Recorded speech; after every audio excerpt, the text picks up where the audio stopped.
Muito bom dia, Thalita. Muito bom dia para você, que faz parte da nossa audiência do Giro da Notícia. É um prazer imenso estar aqui, como você disse, Thalita, saindo dos estúdios e vindo às ruas para continuar trazendo informação de qualidade e com credibilidade para a nossa audiência. E, na manhã de hoje, a gente fala de um assunto muito importante. A gente fala sobre saúde da mulher, porque a gente está no mês de março, o mês em que acontece a campanha do Março Lilás. É uma campanha que conscientiza sobre o câncer do colo do útero, uma doença que afeta muitas mulheres aqui no nosso país. E para explicar para a gente um pouquinho sobre essa doença, eu estou aqui com a médica ginecologista, a doutora Tânia Filgueira, que ela vai explicar um pouquinho para a gente. E eu quero perguntar para ela logo, de início, o que é essa doença? O que é o câncer do colo do útero? Muito bom dia, doutora. Bom dia a todos. O câncer de colo do útero é uma doença, também chamada de câncer cervical. Ele é uma doença onde existe a proliferação anormal de células do colo do útero. Então, essas células, geralmente, elas são afetadas, contaminadas pelo HPV, que é o principal fator, né? Que é o papiloma vírus humano. Porém, esse câncer ela tem uma incidência alta ainda no Brasil, né? O INCA, que é o Instituto Nacional do Câncer, no final de 2025, teve um estudo, tem 17 milhões ainda de mulheres com câncer, né? Então, a gente tem que ver aí essa proliferação dessa situação. Doutora, o que é que causa essa doença? Quais os sintomas a mulher ela sente? A sintomatologia, inicialmente, ela é assintomática, não tem uma sintomatologia gritante, né? Por isso que tem a prevenção de câncer, que é a obrigação de todas as mulheres. Mas, geralmente, a sintomatologia, quando está no estágio mais avançado, é o sangramento irregular, um corrimento com odor, dores pélvicas, aí já é numa fase mais avançada. A causa básica é o HPV, em torno de 90% a 100% de casos de câncer de colo do útero é devido ao HPV. Eu digo sempre assim, não existe câncer de colo de útero sem HPV, mas nem todo HPV leva a câncer de colo do útero, porque existem vários tipos de HPV, a parte genética. Hoje em dia a gente já faz o PCR-HPV, que é a genotipagem, né, para detectar os tipos de vírus, se são de alto risco, se são de baixo risco.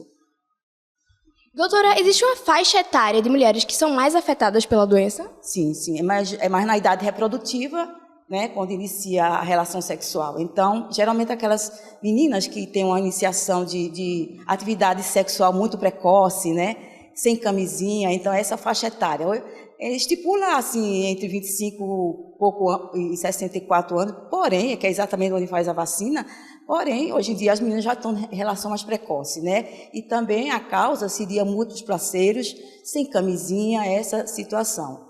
Mas assim, graças a Deus temos a vacina do HPV, que abrange a muita gente, né? E a gente sabe que, como a senhora disse, né, muita gente já pode tomar a vacina.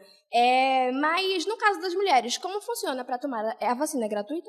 A vacinação, não é, pelo SUS, o governo estipula em torno de 9 a 14 anos, que é a vacinação primária, mas nem todos os adolescentes fizeram isso. Então, quando chega uma idade reprodutiva, depois de 25 anos, precisa fazer essa vacinação, né? Mas, assim, se não fez a vacinação antes, nessa faixa etária de 9 a 14 anos, que é a quadrivalente, né? Que é a quadrivalente, que pega 4 vírus, deve fazer atualmente. E aí, existe uma determinação que é feita entre 25 a 64 anos.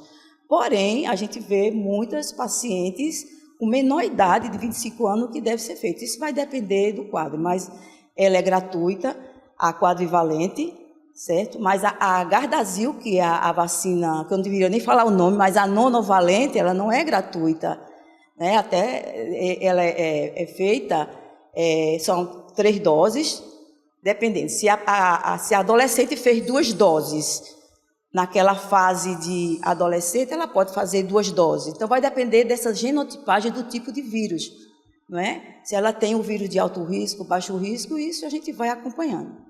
Entendi. E além da vacinação, existe algum tipo de exame preventivo? Que é o preventivo de câncer, né? O Papa Nicolau, inicialmente, né? E a colposcopia histologia. Se o Papa Nicolau ele dá negativo, né? E se você tem aquele é uma paciente de alto risco, que já teve outras doenças sexualmente transmissíveis, deve fazer o PCR-HPV, que é a genotipagem molecular, para detectar o tipo de vírus. Quando a paciente já tem um vírus, já tem um HPV antes, não tem história de HPV, já fez cauterização de colo, já fez colonização, tem que acompanhar com essa genotipagem. Por quê? Para a gente detectar qual é o tipo de vírus que ela tem. Né? Existem 2 tipos de vírus mais assim, oncogênicos, que a gente chama maligno, é o 16-18, mas já está aparecendo outros tipos de vírus. Né? Por isso, aí que surgiu a vacina, a nonovalente, que pega 9 tipos de vírus. Interessante, doutora. E, doutora, fatores genéticos podem contribuir para que a mulher adquira a doença? Sim, sim. Entre os fatores de risco tem a parte genética, a gente constata na clínica que tem paciente que tem fator genético. Pacientes, além disso, tem os fatores hormonais, né? Certo? Paciente que tem distúrbios hormonais, né? E tem, assim, fatores tipo alterações de peso, né? A gente observa pacientes tabagistas, né? O tabagismo tem uma incidência alta. Paciente que tem relações muito precoces e múltiplos parceiros, são os fatores de risco mais importantes. E aquele escorrimento de repetição associado com outras DSTs que não são tratadas. Entendi. E, doutora, o câncer do colo do útero é um dos cânceres que mais afeta as mulheres no nosso país, mas ele pode ser tratado?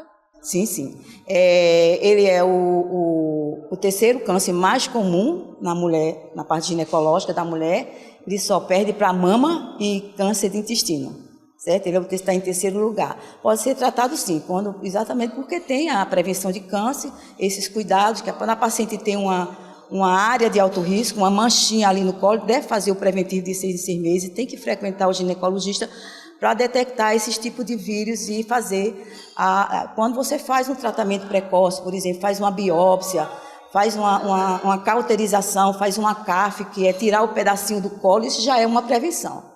Entendi. Muito obrigada, doutora Tânia, por essas informações. Então, fica aí o alerta, né? Você, mulher, não espere os sintomas. É importante fazer um exame preventivo.